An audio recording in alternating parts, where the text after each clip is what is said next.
Bien, qu'est-ce qu'on fait chez David Nogueira un mercredi après-midi? Eh bien, même si vous ne me voyez pas sur YouTube, je bosse pour vous, assez sérieusement tous les jours. Si vous êtes abonné à la chaîne, j'espère que vous le savez et aujourd'hui, eh bien, je travaille sur, une autre, vidéo, enfin plein d'autres, hein et ce qui se passe, là dans le salon, eh bien regardez, voilà, c'est tout simplement une petite mise en comparaison de 2 stars du marché de l'OLED, cette fin d'année 2025, c'est le Sony Bravia 8 M2 qui est juste là et le Panasonic Z95B.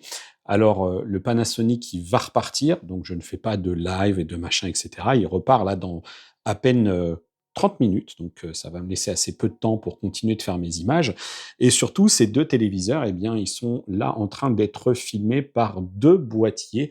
Ici, mon Lumix GH7 et là, alors déjà, merci Pana qui m'équipe hein, pour tous les tests de TV que vous pouvez regarder. Et là, un Sony ZV-E10 Mark II que j'ai demandé aux équipes de Sony parce que je vous en ai déjà parlé, mais lorsque on filme des téléviseurs QD OLED, eh bien, on se rend compte, enfin, en tout cas pour ma part, c'est le cas, je me rends compte qu'il y a quand même une différence de balance des blancs. Vous devez le voir là ici. Le ciel est plus, hein, le blanc est beaucoup plus perçu comme quelque chose de rosé, alors que ce n'est absolument pas le cas. J'en reviens, je vais y revenir au moment du test, hein, mais ce téléviseur, il a presque même une image, si on en croit les résultats des mesures, presque un peu froide. Voilà, donc j'y reviendrai.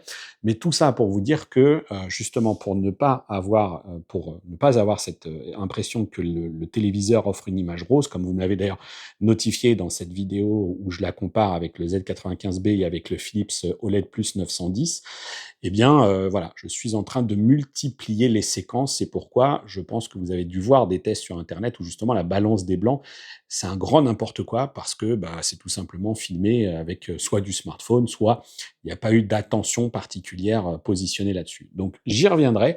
Merci à tous pour vraiment tout l'accueil que vous me réservez en ce moment sur la chaîne. Je viens de remballer aussi justement le 65 OLED Plus 910, il est là. Je vais remballer le Panasonic et merci à la fois pour l'accueil de cette vidéo de test. J'ai vraiment, clairement, je peux percevoir que vous avez des interrogations sur la marque Philips. Et puis, bah, je suis sûr que vous aurez aussi plein d'autres questions également sur ce Sony qui n'est clairement pas, je vous l'annonce, hein, qui n'est clairement pas le modèle OLED le plus lumineux cette année. On en est même assez loin de cela. Retour sur moi et donc pour avoir de plus amples réponses, informations, je vous invite maintenant à me retrouver sur ma chaîne YouTube, vous abonner, etc. parce que je publierai aussi vite que possible le test de ce 65 Bravia 8 M2.